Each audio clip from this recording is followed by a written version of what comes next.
Hey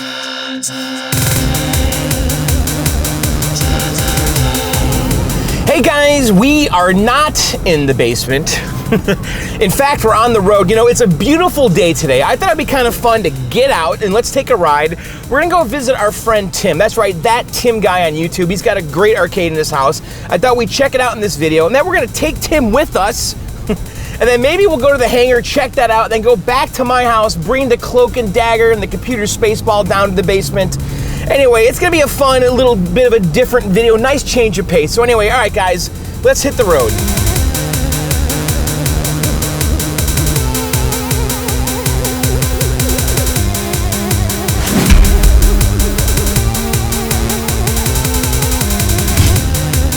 All right, guys, we're at Tim's, and here's Tim. Hey, John, how are you? Good. Now, you guys might know Tim from his YouTube channel, That Tim Guy. Correct. And Tim, you've been doing some fun stuff lately. I've been watching. I've been busy. I saw this video. You went and had some mini Robotron cabinets CNC'd. Correct. And they look, that looks awesome, dude. This is looking really good. I actually just finished doing this together last night and took the clamps off about maybe half an hour ago. Is that right? Yeah. So tell me what happened here. So you got the plans for this? How did this come about? So if you go to arcadeplans.com, arcadeplans.com. they've got all of the plans there for several of these arcade machines. So some pinball machines included. Really? And so I figured, you know what, I'm gonna be painting one for somebody else. I should build my own. Now for somebody else, let's clarify. Sure. So now Jay somehow has hired you, and I hope that Jay's paying you well. Yeah, I hope so too, Jay. So let me get this straight. Jay doesn't do any of his own work, is that right? He does a lot of his own work, but he's a very busy man. Is that right? Well, I'm busy too. I mean, can I hire you to do stuff for me? So this is Jay's Robotron Mini? This is Jay's Robotron Mini. And somehow you're restoring it for him. Well, it's pretty much all done. All I'm going to be doing is doing the paint and stencil for this guy. Okay. So that's all I'm going to be doing. I'm going to be applying the silver paint, the blue and the red, and we're going to be spraying it. Okay. Like we did everything else. Right, and this is Jay's original cabinet. This is original cabinet. And then you went on this Arcade Plan website, and then you had a local guy CNC this, is that right? Yeah, so I had to clean up the file a little bit, but otherwise it was pretty good. So what we did is I took the files in, we spent a little bit of time, I learned SketchUp, I cleaned up the file. What was wrong with the files? Like, how did you know stuff was wrong? So I didn't know. But what happened was when the file got converted numerous times, if you guys understand vector artwork, what happened is there's just a bunch of lines that went through here, and it wasn't a true arc. I see. And as a result, when you're milling... So it was like, it was like straight lines. Right, and when you're milling, what happens is it speeds up, slows down, and that can cause burning and not a smooth edge. So he, told me how to clean up the line, and it came out, I'm like 90% happy with it. Okay. But other than that, I, took a couple tries. But it looks great, and is this birch plywood? This is just poplar plywood. Oh, it's poplar. It's like $40 a sheet at Home Depot. Really? 2 sheets is all you need. Now the router groove, that seems excessively thick. Well, I screwed up, John. But that's what that's that 1/16 bit. And is it really? God, it looks wider. It does. So tell me though. Okay, so I mean, dude, I would like to do one of these too. This actually went together once all the pieces were cut in less than 30 minutes. Is that right? Yeah. But what's gonna go inside here? Like, how do you handle the control panel and the lower coin door? I'm gonna have to source upper and lower coin doors. Okay. It's gonna be JAMA. I'm not gonna go with an original Robotron. I'm gonna go with the J-Rock board. Okay. And then I've got 13-inch monitors that I can put in here. Okay. So it's still gonna have an original arcade monitor. And other than that, I mean, if you're wiring up JAMA. And then the original marquee. You get repro marquee. Okay. And then originally had the incandescent bulbs. We're not doing incandescent bulbs. Okay, but it did originally have that strip in there. Right. And then the bezel for the Robotron Mini, is it just a piece of glass? It's or a piece of plexi. Is there art on it? There is art on it. Okay. So there are people who reproduce those, but we've got a friend.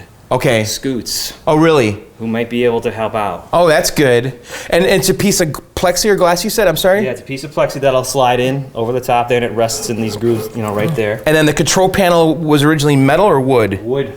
Was it a flat piece of wood? Flat piece of wood. Oh, so that should be easy then. That'll be easy. Okay, so that's almost like the Defender. Yep, and then it was originally on a hinge. I don't know if I'm going to put this on a hinge. Okay. But it will be, still come off. What a fun project, dude. I mean, I think the Robotron minis are just amazing. This is, I tell you, this is the perfect size. I love the size. And, there was a bunch of new old stock in-box ones. I heard about this. You heard about this.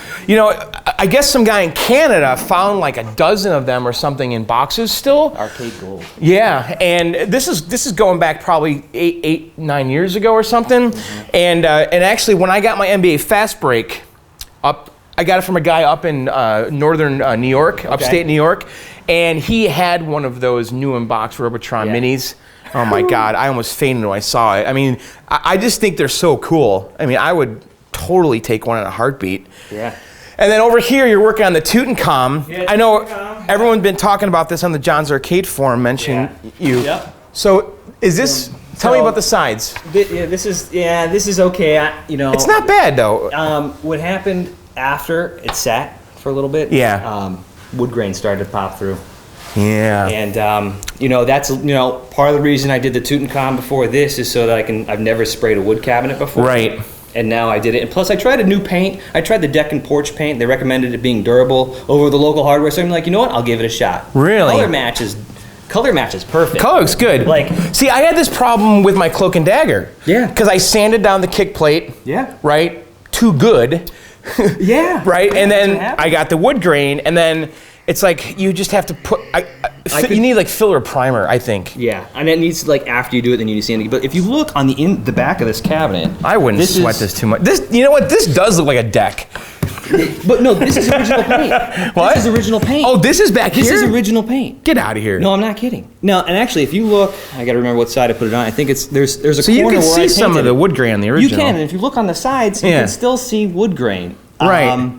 But I would prefer to see less. Personally, I would like to see less. But these stern cabinets were all plywood like this. They were. Like the Berserk, the Scramble, all of those are very wood graining, plywood looking cabinets. Like I had a Scramble. I mean, it just looked like someone just spray painted plywood. I mean, that's what it was. And you know what? When I was stripping it down, when they repainted it, they actually put a layer of primer in between. Right. On top of the original stuff, but I don't think they did underneath the original red. Yeah, interesting. This looks really nice though. This is a fun project here. This is super smooth up front here. Because that's MDF. Oh, that's why. That's what they did. They did MDF. Look at here. There's like wafer board. There's all kinds of woods in this thing. The construction of this was interesting, but you know what? They're banging these out real fast. Yeah, I know.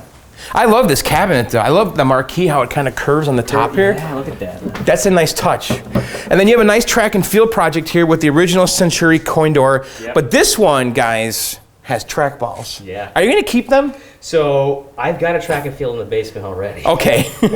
But I am going to restore this one, and I want those myself. Yeah, I think it'd be. I'm going to put that as an option in the basement. I had a viewer mail a few weeks ago asking how to convert their trackball version to the button version.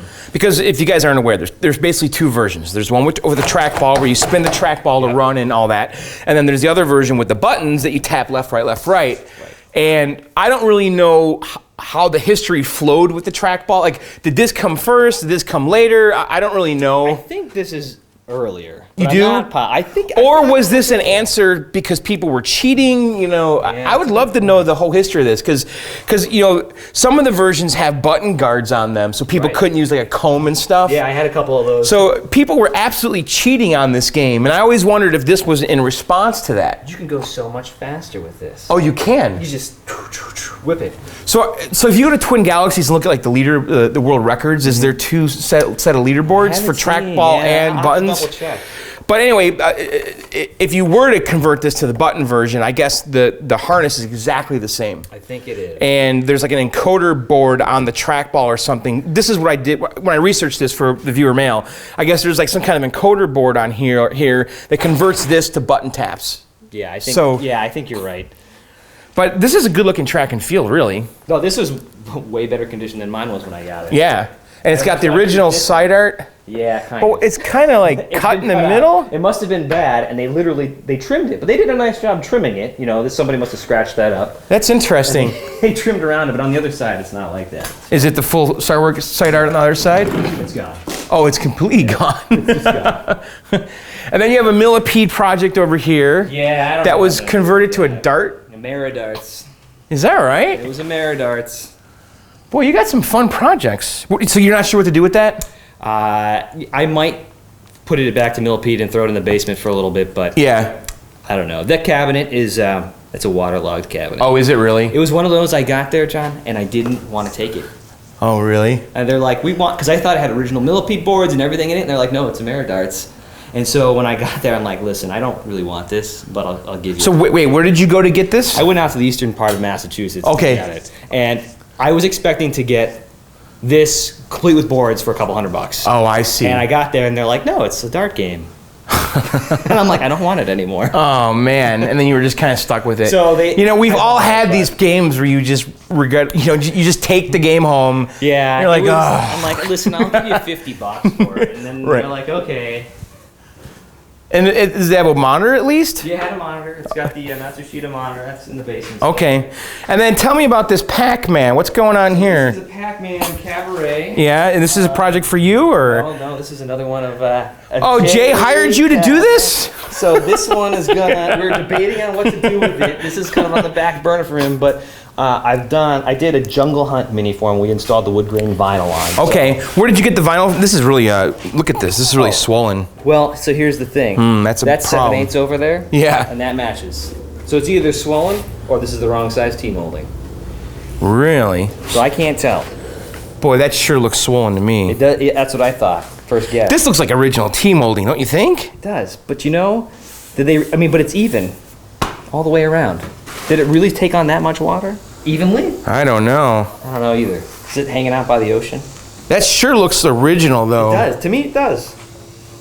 Interesting. But 7/8 fits it now. So when you did the Jungle King Cabaret for Jay, what laminate did you use? He picked up the vinyl, and he used, I think it was Dialock 3M stuff. Oh, is that right? Was it good? It was high quality vinyl, but it was also expensive. It was? Yeah, I think that ended up being a couple $100. For this one, I don't think we're going to do a couple $100 just for the vinyl? Yeah. Oh my God. I don't think we're going to do that for this one. But it was a high quality vinyl. Yeah. And it applied very easily. When I did mine, I got it in Hong Kong on eBay.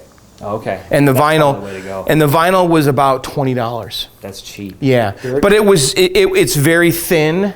Mm-hmm. And the original's thin too, though. Yeah, his stuff that was nice and thick, and it was like marine grade.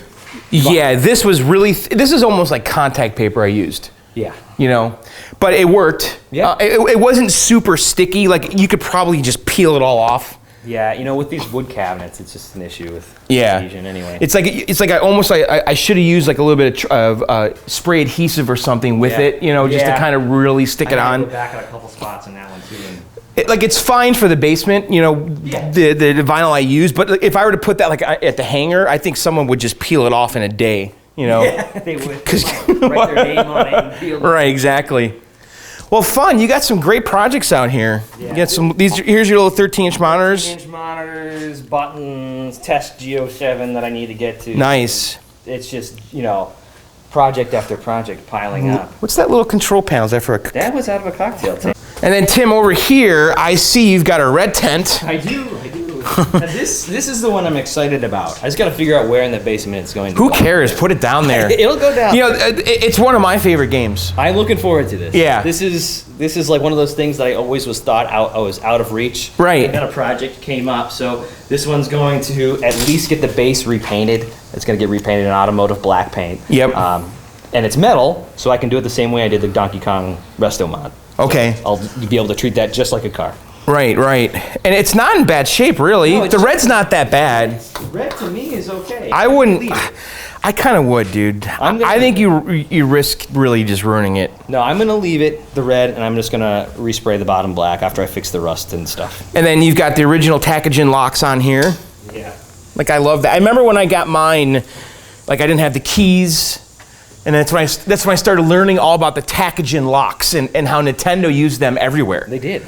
Yeah. They loved them. I know the 6510 lock, right, which is what that is on the back of every Nintendo cabinet, pretty much. Yeah. Like Donkey Kong Jr., Popeye, from the factory.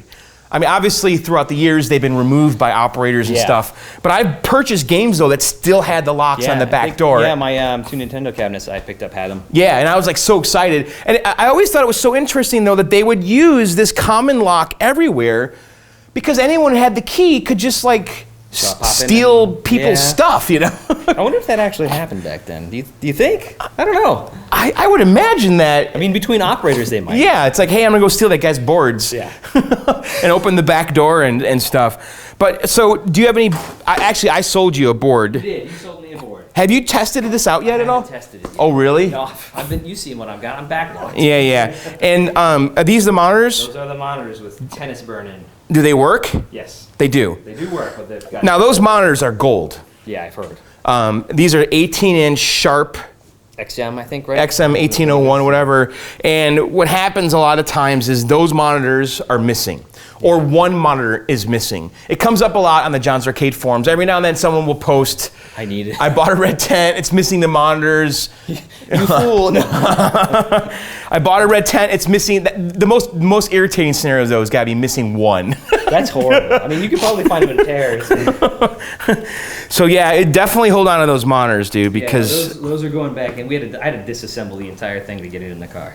And because they're oddball, they're not 19-inch like the full-size upright Nintendo cabinets like Donkey Kong and Jr. and Popeye have 19-inch Sanyos. And then even the cocktails had 13-inch. Yes, actually, I believe that my Donkey Kong, my Popeye, did that have an 18-inch? I think it did. Really? Well, the Popeye has an 18 or 19-inch. I forgot. There are some Nintendo cocktails that do have the bigger monitor. Yeah, the Popeye does. So that could be, Donkey Kong Jr. might have as well. Yeah, I think you're right. But so, all right, so this is your garage. This is the mess of a garage. So can we go check out your basement? Yeah, let's go check All right, guys, let's go down to Tim's basement. Let's go inside. All right, guys, let's check out Tim's Arcade. Wow, dude. I like it down here. It's tidy and clean. It's cozy. It's a nice finished basement. Yeah, thanks. Very nice, dude. So let's talk about your games. All right, Sure. So in the corner, you have a Donkey Kong 3. Donkey Kong 3. And a Junior cabinet. So what did you do to this one? Just cleaned it up. This cabinet came from an operator up in New Hampshire. And was on location at Fun Spot at one point in time. Oh, really? When I got it, it was converted to Cobra Command. Oh, is that right? This is a survivor. This cabinet is put back together, it looks like a couple times. And then Donkey Kong 3, if you guys are not aware, is a kit. Yeah. And so you'll see it in the blue Donkey Kong cabinets, the orange Junior cabinets, and even the red radar scope cabinets. Mine's in a blue cabinet and is at the hangar right now. Now, what you have next to it, though, I think is actually really cool. So this is a blue Donkey Kong cabinet with a Konami Super Basketball kit in it. Yeah. This also came from that same operator, was at Fun Spot at one point in time. Is that right? Or it was also at, there's another chain of arcades up in New Hampshire. It could have been at both of those locations. Club Video was the location. But Konami put together this well-done kit for Nintendo cabinets. I mean, this bezel. Well, I'm confused though. But okay, so it says Bally Distributing here. It says Bally here, and then you've got something that's very Konami-ish up here. I mean, this looks like track and field art, you know? Does, yeah. And then, but the bezel and the CPU don't match. No, but it's like it was a weird kit. And the other people have had this kit too. Yeah, you know what it is? I bet you that Konami made the marquee and the board. Right. And then Bally was distributing for Konami. Let's put together a kit. And they went ahead and did the rest of the art. So on the inside, there is an inverter board, but on that inverter board for that 20EZ, they also have all the plugs for the control panel. So that you can still keep your Nintendo control panel. Oh. Look at this layout here. Yeah. Those buttons are in the right location for Donkey Kong. They are, yeah. One of these buttons is in the right location. Interesting. So they made it an easy conversion for then. I kind of like that you left the kit in here. I love it. I do too. I think it's fun, and the graphics and everything are reminiscent of Track and Field and also Blades of Steel. Yeah. Like you know the NES era sports games. And it's got the voices. And it's if you guys can hear it. Here we go. Oh, dude, I love it. That's very much like track and field. Oh, yeah. Yeah, absolutely. My favorite part about this game is because I couldn't find a track and field at the time. I could get my dribble fill in. Oh. My track and field. So you have to press the dribble button really fast. To dribble. You literally are dribbling. That's funny. It almost looks like you're playing in like a high school gymnasium. You are. What? You're playing the junior high school team. Are you serious? JHS. Yeah. Come on. And the rules in this are great. It's like they'll get you for double dribbling. They'll call fouls. That's funny. And there was the Konami double dribble game too. Yeah, it came a little bit later, right? It came after this, right? But it has that kind of just Konami vibe. Yeah. All right, Tim, and over here you have a pole position, my favorite game. Oh, yes, and actually, John, you came over one time, and I had to stare at your high score for months. Oh, did you get it off? I finally got it off. So I finally got your high score off, and I think you had a typo that day. You were Jom. Oh, that's right. Now, you have yet to get my high score off of the pole position 2 in Amherst. I need to work on it. We should do that today when we go there. We can try. This is a very good-looking pole position, by the way, all original. This is one of those that I picked this up in anticipation for Adam's pole position clone. Right. And then I got lucky and see, there you are, Jom. I had to get you off. 4th place. Well, dude, that's a great score. 63,450 is very respectable. That was a great day. That is a terrific score, dude. I think my high score is right around there, like 63,370 or 64. I forgot. I had to look it up. But I only beat you like 3 times. So. And then here's an NBA Jam. So this looks a little different. What is this? This is one of those dynamo cabinets. Okay. With the 25-inch monitor and the huge landing strip in front, so yeah. You can fly away. But it's great. It's got the tournament edition board in it, and this gets a ton of play. It looks actually very playable, and the monitor looks terrific. Yeah, and it does the job. So is this a dynamo cabinet, and then they put an NBA Jam control panel on it? I don't know if they sold a conversion for it. This looks like the same control panel that's on NBA Jam or Turtles. Yeah, it looks very similar. Interesting. I don't know. Maybe we can compare when we get to... yeah. And then next to it is a Miss Pac-Man. It looks like you have a 4-in-1 kit in there. 4-in-1. This is a very nice-looking all-original Miss Pac, by the way. Solid cabinet. And so this kit in here has got Pac-Man, Miss Pac-Man, Pac-Fast, and... Yep. So what kit is that? This is the Sousa one. Okay. And that's it. You got those 4. And can you get back into the menu with that? Same thing. You hit the player 1 and 2 buttons at the same time, and it takes you right okay. back. That's slick. Is that just like a little daughter board that goes on there? So they do make a kit for that. Yeah. This is one of Ian Kellogg's early transformations of his boards. So Ian Kellogg had actually modified the board already, but because he didn't have the daughter board, he had to do a bunch of jumper wires and everything for it. So this is one, I had a bad board and we swapped. And actually I think that's the time that we both came up and he brought you up. It was a Double Dragon. Oh, the Quantum cabinet. Quantum cabinet. Okay. So he brought me that board. Oh, that's right. We came over here with Ian that night. Yeah. Yeah. So this is Ian's modded board. Correct. And he took my original board. I gotcha. Very cool. And then here's your pins. You have a Rescue 911, which is a Gottlieb pin. Yep. It has a helicopter that swings out. Yep. That's very cool. And a Gottlieb Arena. Gottlieb pins are cheap. They are cheap, yeah, it's true. And a high speed, which is an awesome Williams classic. So let's take a look at the Rescue 911. So there's actually quite a bit going on in here. Now, did you LED it? I did put LEDs. I thought this game was kind of dull. Yeah. And what's these clear balls right there? One knocks up and hits that. But were they originally clear? Yeah, because they light up the red for the to advance or collect the red. No kidding, that's cool. Can we hear how it sounds? Yeah. You want to shoot it? Let's see. Look at that, I gotta fix that. Oh yeah. Sometimes the leaf switches are just overly sensitive. Yeah. Or sometimes it's a transistor, Oh, yeah. I think it might be a transistor. Yeah, because I've had it too, like where every time that would fire also. Yeah. Because the matrix is shorted or something. It was fine when I got it. It's a relatively new issue. It's kind of a fun game. Yeah, it's not bad. It's my first DMV. Oh, it is. So.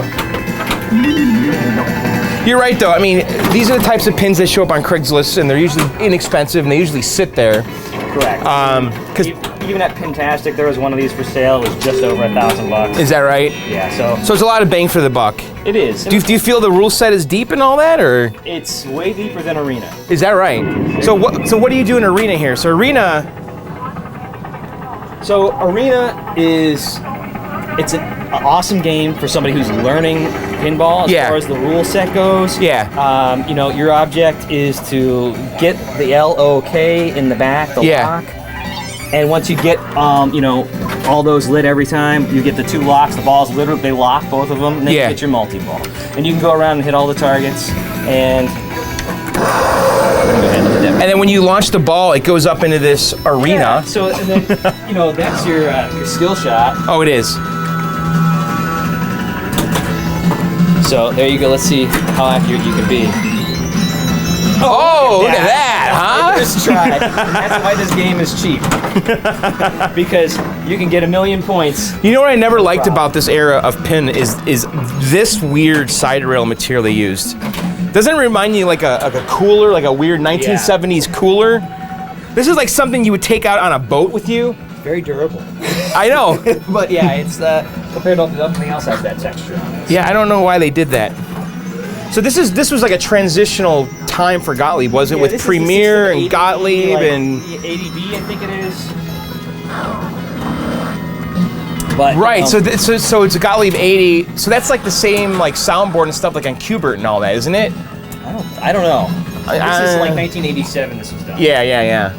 And then of course high speed. What else can you say about that? I mean, yeah, this was like it's one of the most iconic pins ever. It's so fast. It's great. This is perfect for me, and I'm horrible at it still. But great Steve Ritchie classic though. So fast. Are you good at it? No. You're not? No, I'm not. I finally got my name up on the board a couple months ago after having it for a year. Oh, is that right?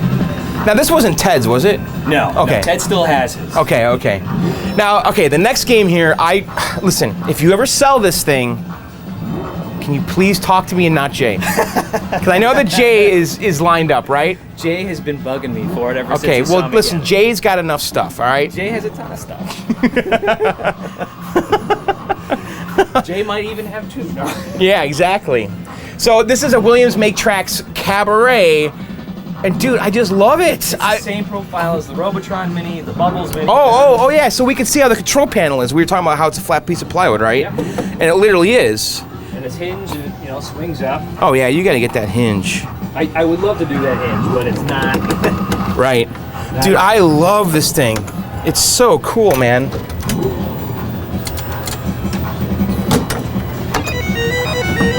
Yeah, I am mega. Where did this come from? I got this out of probably like 30 minutes from here. No kidding. Yeah.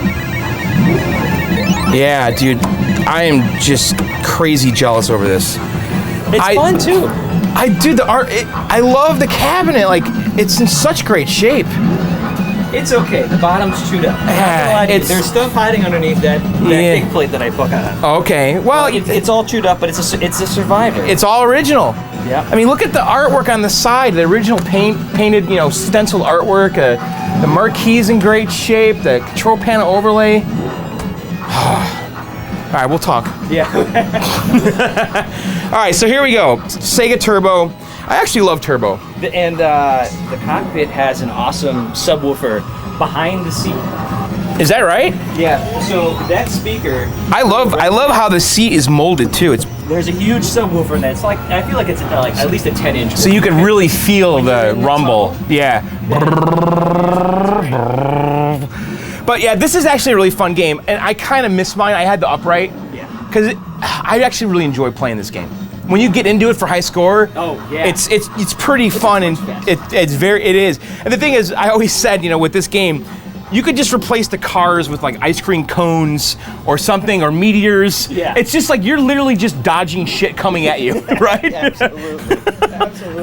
I mean, it is absolute Twitch fest. And then what's cool about the cockpit version is the tachometer right here. Yeah, that actually, works with the, as you step on it, you step on the gas, it goes to the shifts. I love that, dude. Look how cool that is, guys. That's very neat. And then, if you're not aware, Outrun has this kind of segmented display. It doesn't actually show the score on the screen. It's on here. Well, it will show you. This will show you the high score. The high score. Monaco, the previous version of this, yeah, only had this. Right. Only had I had the Monaco Pro upright. Oh wow. That was TTL. Oh yeah. There was no CPU in it. Correct. Even. So this is the sequel to that. Right. And really is a better game. Oh yeah. But I've heard some people say Monaco is a pure experience. What? Monaco, I like Monaco. Yeah. Monaco's great. I probably should have kept that. Mine's in Colorado. John XD picked it up.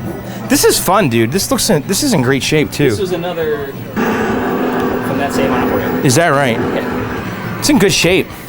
I like it. And then you kind of have the sequel to Turbo. Yep, the next one. Outrun. I need a Monaco to finish the collection. Yeah, you do. So, I mean, when Outrun came out, obviously it made everything before it look really old. Yeah. Because Outrun is just really amazing. I remember playing this back in the day with this Ferrari and the girl, and it's like your Thomas Magnum. Right. Yeah. I remember playing this at Chuck E. Cheese. Yeah. Loving it. Yours is in good shape, dude. It looks really nice. This is very clean. Is this an original sticker? It is. It is. Because these are usually missing, right? They're often missing or riveted back on. Yeah. Very handsome game. And then right here, a Space Invaders cocktail. I like that. John, this is the one that I was having the conversation with my wife about when you overheard that she beat my high score. Oh. When we were at that bar, yeah. Libation location. Yeah, it's funny. If you guys are... I actually met Tim at a bar. Yeah. Okay?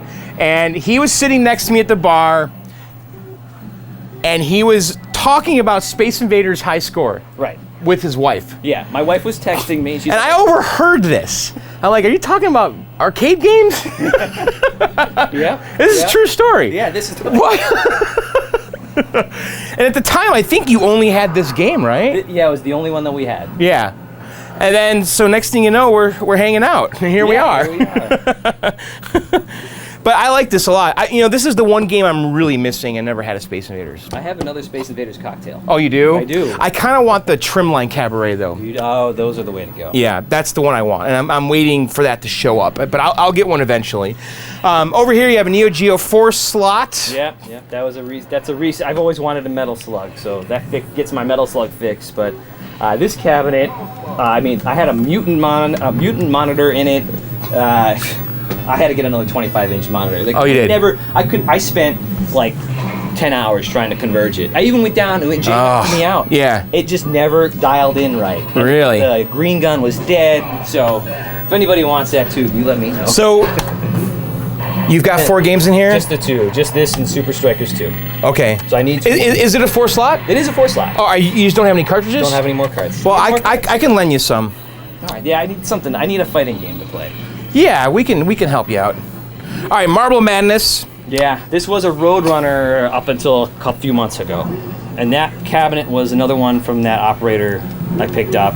It was a Roadrunner then, and I converted it to Marble Madness. Okay. And my oldest son, who's like 3.5, this is probably his favorite game right now. Marble Madness is? Yeah, he loves it. This is perfect for somebody that age because it's one control. Right, and guys, this is an Atari System 1 cabinet, and it's basically a universal cabinet. Yeah. They had all these kits that included a PCB, a control panel, a marquee, Yep. and you'd swap it all out. Indiana Jones, Marble Madness, Peter Pack-Rat, Road Blaster, etc., etc. And Marble Madness is probably one of the most popular of all of them. Yeah, very popular. I would say Road Blasters too. Road Blasters is the one that you see. Right, that's the one I remember them. I mean, I remember Indiana Jones a lot too, but I think I played Road Blasters the most back in the day. Yeah. And Road Blasters was almost like an isometric Spy Hunter. Yeah, and I played it on Nintendo a lot. Yeah. And it's a cool dual trackball game, though, head-to-head kind of a puzzle game. Yeah. And then over here, what's going on here? What's this blue thing? This is the Donkey Kong Cocktail Resto mod.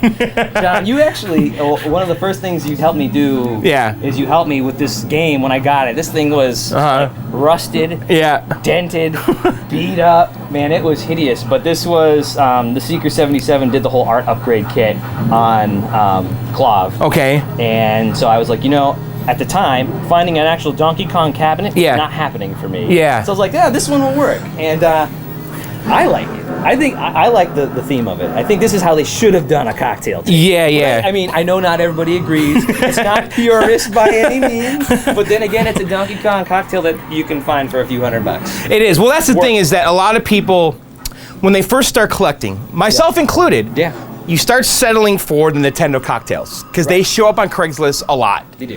And so, like, my first Popeye was a cocktail. Yeah. I didn't really, and then you get it and you're like, oh, I wish it was an upright. Right. Yeah. So, but there is something about the cocktails that's fun. I mean, I definitely enjoyed the Popeye cocktail, but it is a little awkward. You know, you kind of, a little funny. you know, it's kind of in a weird spot. I mean, what's your high score playing it on the cocktail? Do you know? Oh, are you better on the upright? No, I suck. Oh, it's okay. like a Donkey Kong in general. Well, it's very clean. It looks good. No, this was like, you know, the whole respray with automotive paint and everything, so. That's a nice finish, though. I'll give you that. And then over here, you got track and field. Boy, that's beautiful. This is the one, that's the one I restored, sprayed. Oh, that's very good looking. This is why I like MDF. Yeah. Or melamine is so much easier to spray. It is actually. Oh, so because when I spray painted my jump bug, the blue is just absolutely flawless on it. Yeah. It just like went on. Yeah. And you can't see any highs and lows and. Yeah. This is, I mean, spraying with on MDF. Now I had to do latex. Yeah. You can't get oil, custom matched oil out here, so this is all sprayed latex. It looks really good though. And then next to it is the Atari Badlands.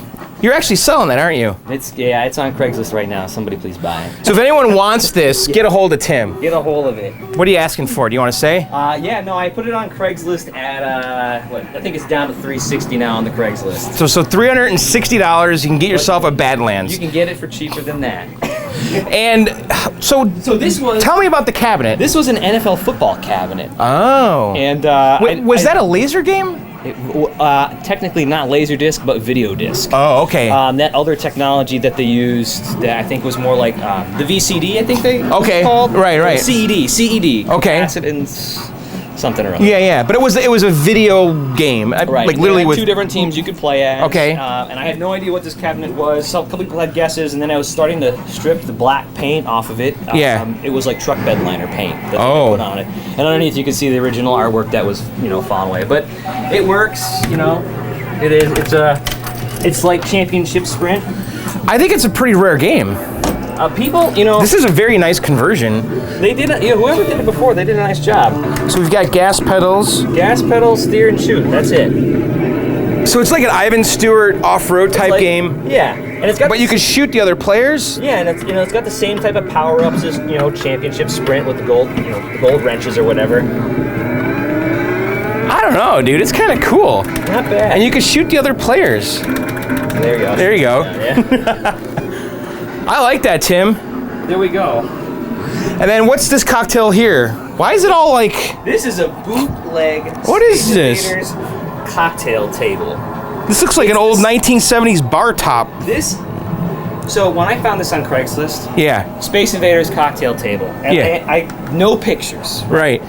So I get there, I'm like, or I talked to the guy on the phone. He's like, it's got Japanese writing on it. I'm like, okay. I'm thinking maybe it's another one of those potato potatoes. I'll use it for parts. Right. And I get there, I'm like, something's up. Something is up. This is designed to be just like that one, but it's significantly smaller, and it's not as deep. But they use the same exact monitor. The finish is crazy. What is that? Oh, that's that like laminate that they put on it. That's like 1970s family room stuff. Yeah, that's so bizarre. So does it do anything? It kind of works here and there. Yeah. I brought it in inside in the winter to do it as a project, but never. There's more important things. Awesome. Well, Tim, thanks for letting us take a tour of your game room, dude. I think it's pretty awesome. Thanks. You got a great little setup down here. Yep. So, Tim, I have to go to the hangar. Do you want to come with me? Yeah, let's go. Let's go check on stuff. Play some games. All right, guys, we're going to go to the hangar. Let's go check on things, because yesterday I got a text message. There was a massive coin jam on the cruisins. On the cruisins? Yeah, so I had to go there and unjam them. So I want to make sure they're still working. So, all right, guys, let's take a ride. We're going to go to the hangar in Amherst, Massachusetts.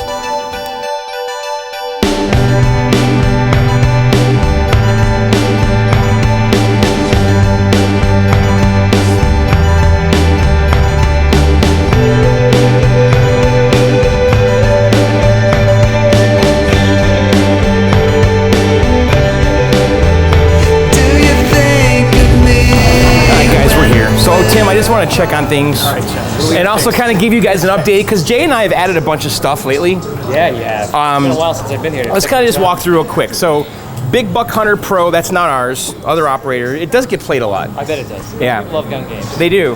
And then Cruisin' Exotica, we put these in about a month ago. These are linked racers. These came from our friend Lynn. Oh, yeah, I know that. And they're doing very well, actually. People like sit-down driving games. And I think, I mean, if you're going to get one, I think Cruisin', I love the Cruisin' series. Like, I played it so much on, like, the Nintendo 64. Oh, yeah. Even my wife is like, I love Cruisin' USA. Yeah. I need one of those. Yeah. It's a lot of fun.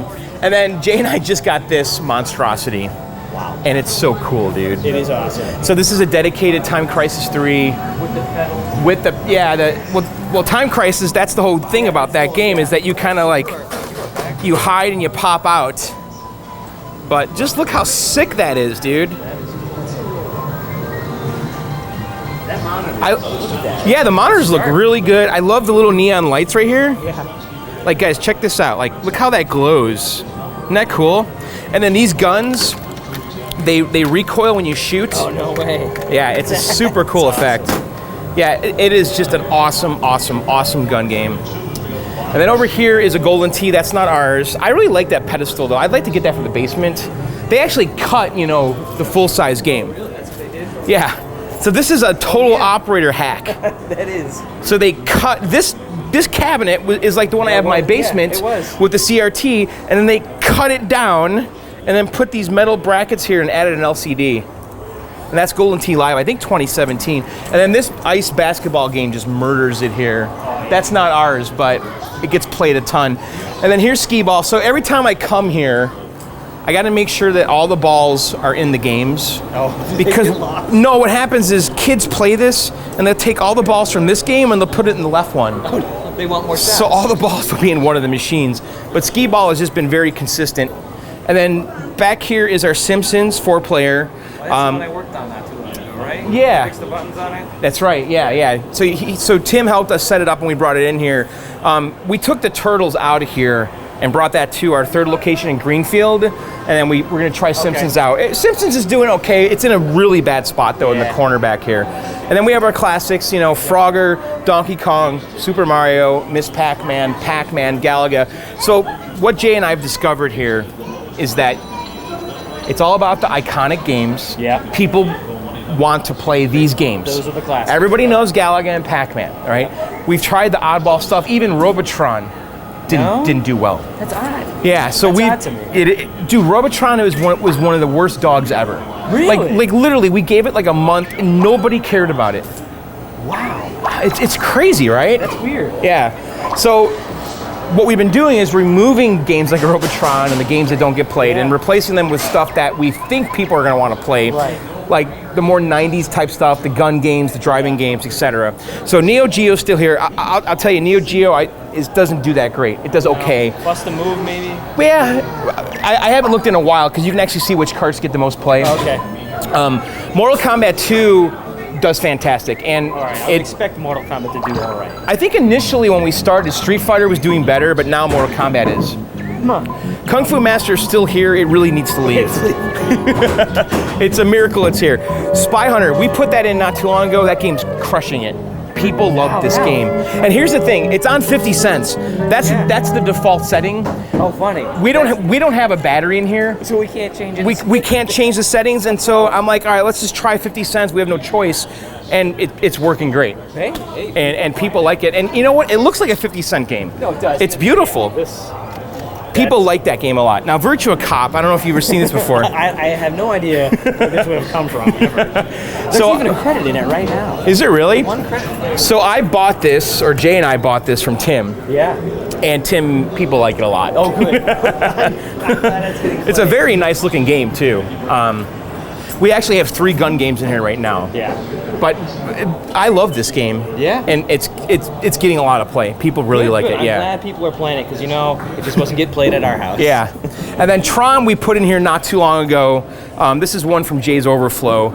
It's doing okay. I like that we have it though because I love the game and I love the theme. Yeah. And then now Asteroids, I would expect that's a classic game. Asteroids does very well. Okay. But what's interesting about Asteroids though, there's a specific demographic.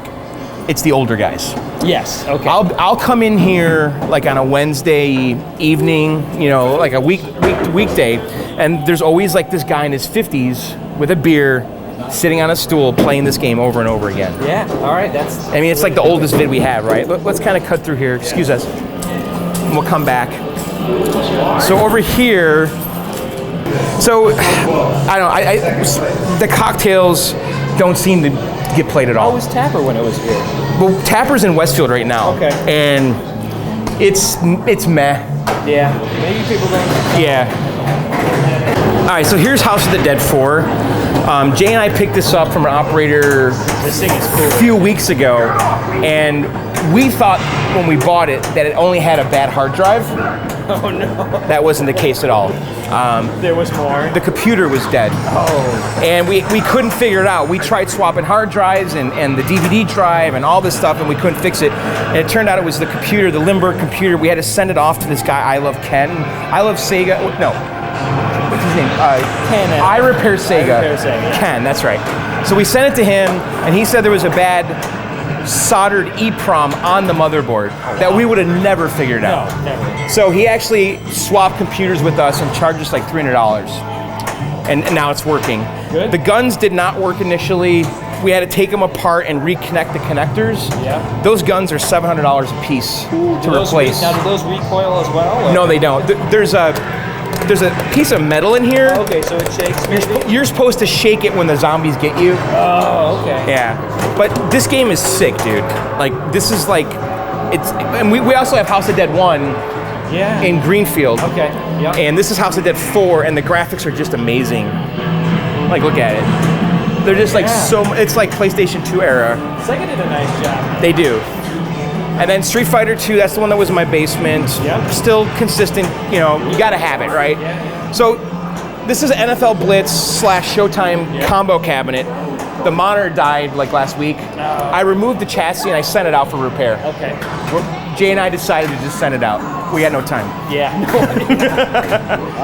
You're gonna find that happening. So that should be up and running next week, hopefully. Pole position 2, still going strong. I put the topper on there. Oh my God, my bits are up here. Is that your cup? Those are my bits. Oh no. God, how long have those been up there? I'm glad they're still there, honestly. You know what? Those bits have been up there for weeks when I put that sign on. No. Yeah. So that topper there is typically found on a cockpit. Right. But the holes line up exactly with the marquee bracket. So throw it on. Absolutely. it's almost like it's meant to be on there. And it's Fuji Speedway, which is in pole position 2. It is. That's the one we play when we're competing. Yeah. Pole position 2, it's harder. I'm more into it now. Maybe because it's new and fresh. Yeah. And then Centipede and Dig Dug, classic games. Those and are then getting played, right? They are. And then over here, let's talk about the pins real quick. All right, Tim, so here's our pins. So we have Data East Turtles, Ghostbusters, and of course Aerosmith. I remember Ghostbusters. Yes. That was in the basement. Now Aerosmith, that's actually another operator's. Okay. It's not ours. But it's a great game. It's like one of the first pins with the LCD from Stern. It actually looks pretty slick. I played it a couple times. I think Ghostbusters is better, personally. Well, yeah, of course. No, I do. I think there's just more going on. No, I played actually, that playfield's not bad compared to like Star Wars. No, yeah, I won't get into that. What? You think? I don't like the Star Wars playfield. Yeah, it's very barren, right? Yeah. But, I love this style artwork. I love the hand-drawn stuff. Yes. No, I think they did such a good job with Ghostbusters. It just looks right to me. But Turtles is doing okay. We might try selling it and getting like a T2 or something. It's definitely a player's condition pin, and it's kind of a local theme because Mirage Studios, the creators of Turtles, just across the river, right? They're in Northampton, and actually my friend Daniel sold a Turtles pin on eBay that I picked up for him. Oh wow! That was in the Mirage Studios. He sold that. He was very excited to get that. I know. It's gone. And then what can you say about Ghostbusters though? I just love it. And then that's pretty much it right now. So Tim, why don't we go back? Looks like everything's working, by the way. Yeah, that's good. So, no, we'll have to check a couple on the way out. But all right, guys, let's go back down. Actually, we're gonna go to the garage, and then we're gonna go to the basement. All right, guys, let's go. I don't believe we don't belong. No one can see what we've got.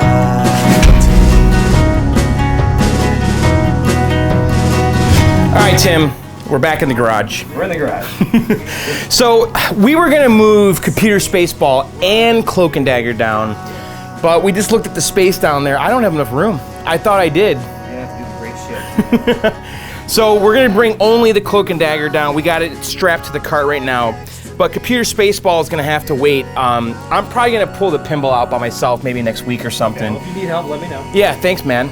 And I have another game coming, so I need room for really three games. I need room for Cloak and Dagger, Computer Spaceball, and this new Grail game that's on the way. So, and then eventually, where are we gonna put that stuff? Those are big. Those are big. It's a real problem. All right, Tim, let's bring this thing down to the basement. Woo. You don't know anything about me. You don't know what I want.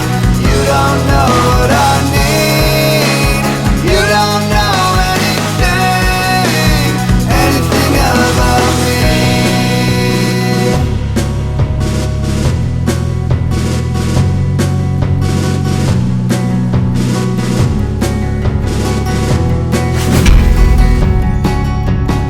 Everyone's gone, it's just you. All right, guys, we're back in the basement. Tim, the game's down here. It is. We made it down here. So how does it look? Well, I think this game, I like the artwork on it. This game has really cool looking artwork. Yeah, the artwork's great, and it's big actually. That Defender cabinet's tall. It is tall. Like next to the Frogger, you know? Definitely a taller than I would have thought. Yeah, but I'm gonna have to get rid of the pinball, and we're gonna be bringing Computer Spaceball down here. But I think it looks pretty sharp in its hole here. Yeah. So Tim, you told me you never played this game. I've never played it. Do you want to play it? Yeah, I want to play it. I don't know what I'm doing though. It's actually quite complicated. Even better. So why don't we play a two-player game? Okay. I'll go first, and I'll explain the concept of this game. That would be good. Because it's pretty abstract. So let's do a two-player game.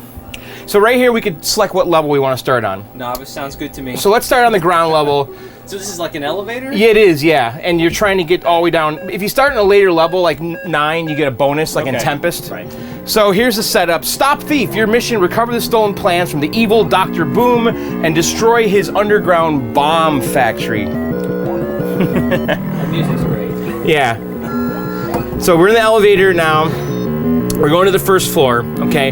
So here's how it works. It has like Robotron controls, right? And see that S thing? Yeah, we want that. That's the map plans, okay? And that little brown thing, that's a bonus. We throw the igniter in here. Oh, and I died.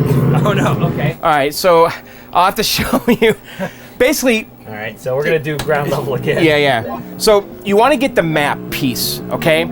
So how it goes is every 4 levels, the first 3 levels, you want to get all 3 map pieces. And then on the 4th level, you use the map pieces to it shows you the way to go through the level based on the map pieces you got earlier. So get select S bar. That's the map. Okay. So get the S, which is the map. All right, so And then you guys shoot the robots. Oh my god. well, like I said. All right, let's do it. I already got the map piece, okay? And then the green bombs are unarmed, those green things, and the red ones are armed. So if you run into a green bomb, you can actually collect them and get a bonus. Now, if I throw the igniter in here, that thing's gonna blow up, see? And we exit. You follow the arrows out. Yeah. All right. So the first 3 levels, you have to get all 3 map pieces. Okay, and then on the 4th level, you're gonna use those to pass the level. So there's a map piece right there. So don't hit the red ones. The red ones you cannot touch. The green ones you can collect. The brown one's a little like loot bag, so you got 1,200 points. You throw the igniter in, and then you get out before it blows up. So watch. See? Perfect.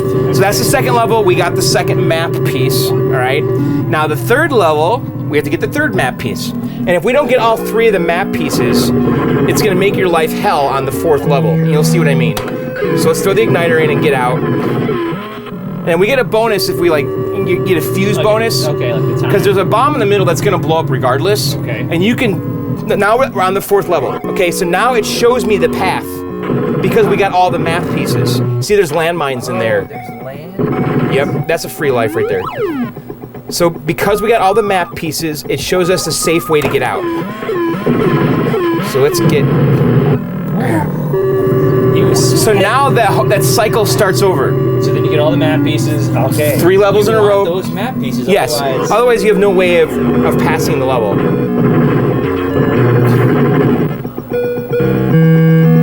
See up here it says map? Oh yeah. Okay. So we got the first one with the arrows. So now I gotta get out of here before this blows up. Alright, you made it. It's a cool game, right? I like this. It's like a little bit of Robotron, a little bit of puzzle. Yeah, it's deep. Yeah, there's more to it than I would have thought. So now you can actually kind of dig dug your way through here. Oh yeah, how about that? So the red one is an armed bomb. We don't want that. That's a free life. Okay, we got him. Just throw that. Let's get out of here.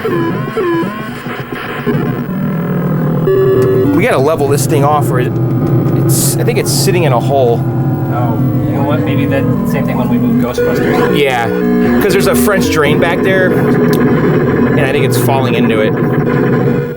Okay, so we get all that. We got the map piece. We can dig our way out of here.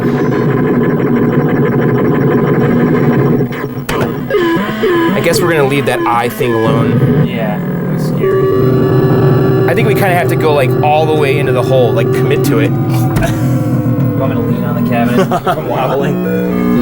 All right, so because we got all the pieces, it shows us the safe path. If you go off, it shows you where they all are. Like every now and then, it shows you where the landmines are. All right, let's try this again and not die. All right, can you do it?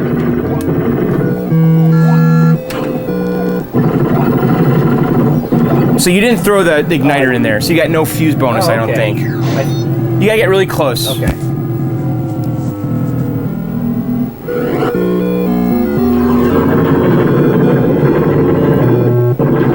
And then, like, if you collect all those green bombs, you actually get like a bit of a bonus at the end or something. Yeah. I haven't quite figured that out, but there's something to it.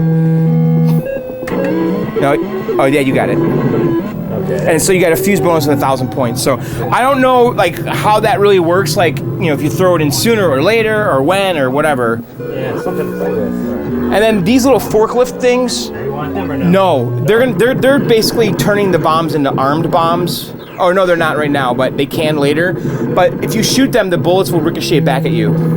So don't shoot the forklift. Oh shit! I didn't make it. I think the fuse was already too short. Alright, so we gotta follow the path. So is there any kind of bonus? Oh shoot! Oh man, I went the wrong way.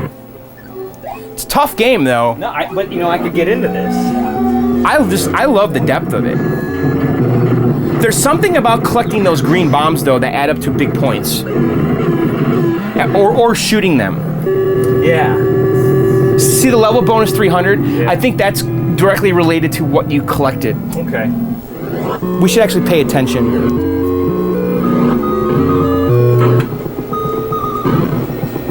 Did I get the fuse? No. You gotta kind of get close when you throw it. You do have to be really close. Shots. Carve a path.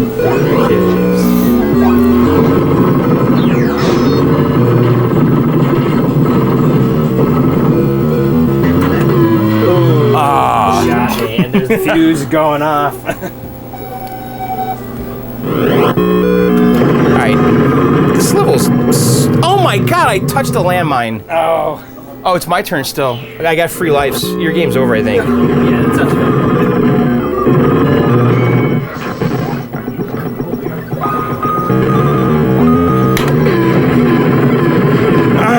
Get out. Go, go, go, go. That was a long way to go to get away from that. Forklifts reflect your shots, okay. So now those forklifts are turning... No, see right there? That arms the bombs. Oh, okay. Alright, well, let's see. How did I do? J... O... Ooh, I get to put my name. Oh, look at you. So what was my score? 78? Oh, that's not my highest score. You know what though? If you start in a higher level, you get a massive bonus, and you'll get on the leaderboard like every time. So my best game right here is 148. So we're on. Oh, actually, the leaderboard goes to 30. 22. Well, Tim, it's down here. I like it. It's cool, right? It's definitely a different game. Yeah, you know, I didn't know what to expect, but I like this. Yeah, it's pretty neat. I think it looks good down here too. That's a total keeper for me. So, all right, guys. Tim, you want to hang out, do some viewer mail? Yeah, let's do some. All right, let's set up here. Let's do some viewer mail. All right, Tim, you want to do some viewer mail? Yeah, absolutely. Actually, before we do that, let's do this. You know, Uncle Tiggy, Ty Laurie, Yeah. who has a YouTube channel here on YouTube. Yeah. He sent me this, and this is a lottery ticket for New York State, and it's Pac-Man themed. Now, is this from like the 80s or is this? No, this is current lottery. You could win money playing Pac-Man today. Right now, Okay. guys, I could win up to $60,000. I hope you. I want. If I win 10%. $60,000, is this something I want on camera anyway? I mean, I don't know. What? How does that work? Do I have to share this with Ty? Give him half of it? I would give him something. You give him something. I'd give him something. All right, Ty, listen. If I win $60,000, Yeah. well, how much should I give him? Half of it? What's fair? I would say 30%. 30%? All right. 10? 10? That's all right. At least 10%. Okay. That's $6,000. That's pretty good. All right, here we go. Let's scratch this off. I'm actually pretty excited here. Can we win? All right. So what do we do here? Enter the pack. See back for play instructions, okay? Scratch one of the 3 Pac-Mans within the maze to reveal a start here with one arrow. With on arrow. What? The path starts in the direction of the arrow. God. Scratch one of the 3 start Pac-Mans. Oh, I see. All right, so right here. Okay? There's an arrow going up. So do we follow the arrows? I guess so. Does that make sense? Okay. This is complicated. Scratch off one of the 3 within the maze to reveal a start here with an arrow. The path starts in the direction of the arrow. As shown in the direction box, continue scratching only in the direction of each revealed Pac-Man. Okay, So he's going this way. Okay, so you go the way the Pac-Man tells you to go. I see. Okay. And so he comes over here. And he comes down. Do we hope we make it to one of those question marks? So look we hit a ghost. Oh. That's not good. Okay, and then it says, if the revealed path runs into one of the 9 symbols, the prize legends, you win that prize. If it reveals a ghost, the path ends. Oh. If the revealed path ends in a question mark, okay, I get it. So that was our first life. Yeah. So now let's do our next one. Start here. Pack. Pack. Pack. Up. Up. Ghost. No. Okay. All right, let's we got one life left. Pack. Pack. Up. Left. Uh-oh, this is looking good. Ghost. No, we were close. We did not win. So Ty, I will give you 10% of this. 10% of 0 is. If we would have made it to the question mark, 60 grand. Of course. Well, that was cute. Well, Ty, thanks for sending that. That was kind of fun, huh? What do you think, Tim? I mean, the instructions the first time were a little hard, but we got it. We figured it out. Should I start a channel where I just scratch off lottery tickets every episode? Think people would watch that? You think? I bet there has to be a gazillion channels like that already, right? Scratchers? Yeah, John's Scratch Gallery, whatever, basement. All right, so let's do some viewer mail. If you guys want to participate in the viewer mail, you got to email them to me at john@johnsarcade.com. john@johnsarcade.com.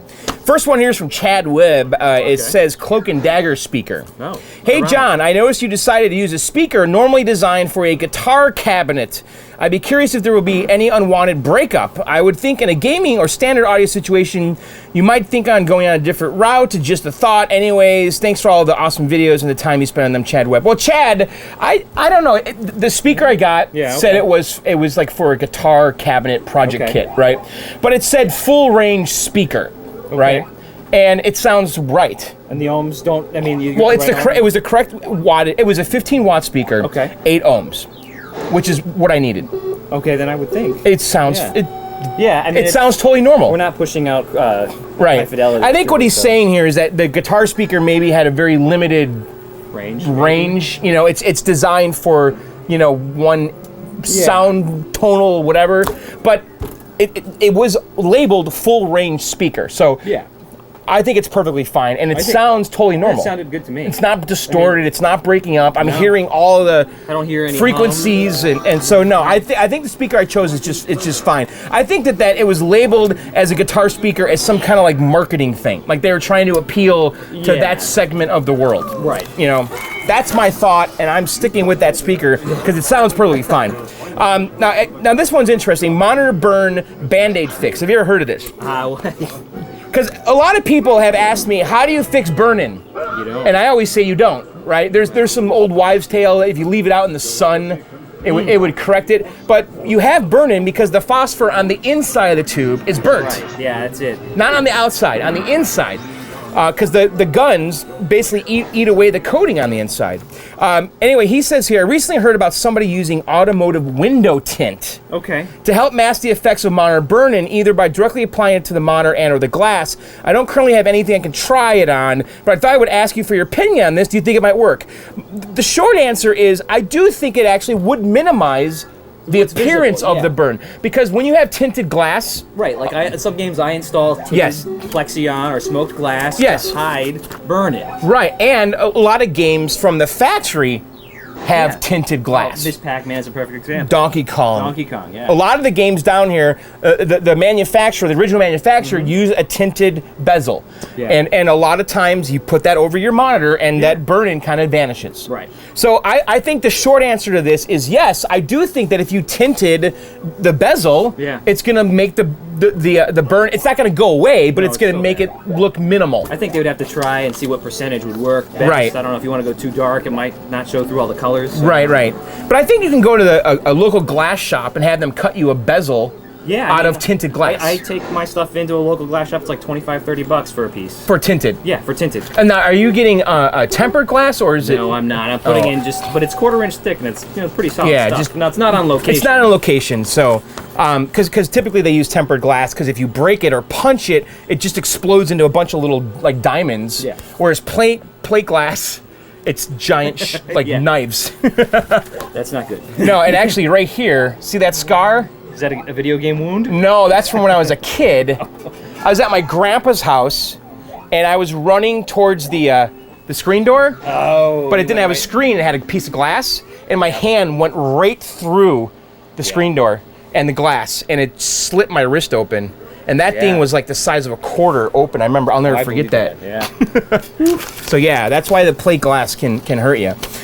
Moving on, this is from Dave. Hey John, love the show. I just purchased what I thought was a Pac-Man, but it turns out to have a bootleg Hangar PCB. Can I just swap out an original Pac-Man PCB, keep the how-to and restore vids coming, Dave? Now Dave, I did a little bit of research on this, and I could not find a pinout for Hangar.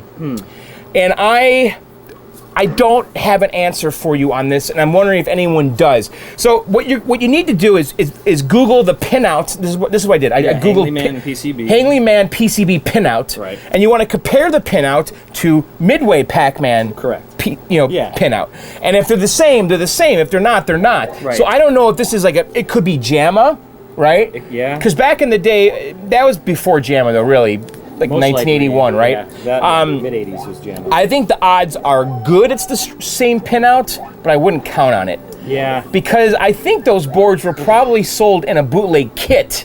Yeah. That would like go in a tapper or something. It's like convert your tapper to Pac-Man. Right. And it comes with a wiring harness and the board. And they probably just use the original power supply. Yeah. So, Dave, I don't have an answer. I'm willing to bet it's not the same. That would be my hunch. Yeah, most likely not. It's a bootleg pinout. You could check things like to see if the ground's in the right place. If you have, see where the 5 volts is coming in, maybe you could see that. Exactly. And then, match it on the board. Yeah, so like Google the Midway pinout and then compare that to what you see on your board, and you'll see like the ground traces because they're really fat at the edge connector, and you'll be able to kind of deduce what's what. Usually they're on the edges. Yes, they are. Sometimes they're in the middle though, because like the Kung Fu Master. Oh yeah, it's in the middle. The 12 volts is right dead in the middle. Okay. Because we were trying to line up a Kid Nicky board with it, and it wasn't lining up. Next one's from Kevin. Hi John, I was curious about your pole position cabinet. As far as the pedals go, does yours have a gas pedal? Only have a gas pedal? Yeah. If so, how does that work on your high score chase? Do people use the sit-down version have an advantage? Thanks, Kevin. What do you think about this? So what he's saying here is that the cockpit version of pole position has a brake pedal. The upright only has a gas pedal. Does it give you an advantage if you play on a cockpit? I play on our friend Jay's cockpit. Yeah. I can still get well over 60,000 on it, and I still don't use the brake pedal. I haven't tried it, but I don't use brake pedals in video games. Right. I think, Kevin, the answer is this: is that hardcore pole position high score guys never touch the gas pedal ever. I mean brake? I mean the brake pedal. Oh, good. There's just no reason to touch the brake pedal ever. And when I play in the cockpit, I never touch the brake pedal. And now does the Twin Galaxy settings, are they for the upright, or does it matter? It doesn't matter. Okay.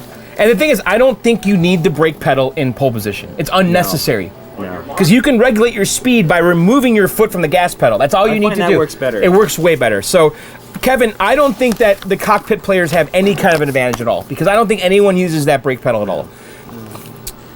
And that's it. We went through all of them. That's all. I printed 4. Oh, wow. That was quick. So, guys, thanks for watching. Tim, thanks for helping, pal. Hey, thanks, John. Ooh, watch out for the popcorn. Yes. And be sure to check out his YouTube channel, That's Tim Guy, youtube.com/That's Tim Guy. Yeah, I think that's what it is. Is it? It better show up that way. Or just go into YouTube. Yeah, I'll put a link below, or just search for That Tim Guy YouTube.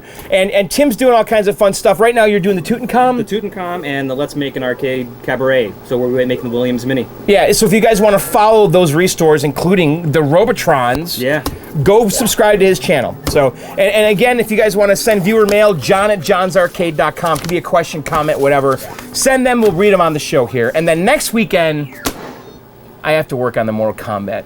Next weekend, can I give a plug for Jay? Sure. Next weekend down in Providence, Rhode Island. That's right. Free Play RI. It's like 182 Pine Street. Yes. Jay's opened up big arcade, 100+ classic games in there. Yes. And doors open at 7 o'clock. Yeah, so, and by the way, if you don't know what he's referring to, I did a video on the arcade revival that Jay did. Yeah. Last so we did 2 of them. Yeah, right. That was when? Last October and March. So I did a video with the arcade revival, which Jay did, which was like a pop-up arcade. Right. And he only did it for a weekend. Now it's going to be permanent at that location. Correct. Yeah. And it's called Free Play Rhode Island. He's got over 100 games in there, 7 pinballs, skee-ball, all that stuff. And the grand opening, like he said, is this Friday. This Friday, August 11th and 12th. Yep. And Jay's website is freeplayri.com, and he's also on Facebook. Yep. Yes. Yeah. And we'll be doing video stuff and maybe a tournament. We'll see. I like that idea. So I've been talking to Jay. We'll see what happens. Okay. All right. So, all right, guys, that's it. I'll see you very soon. Later, and bye.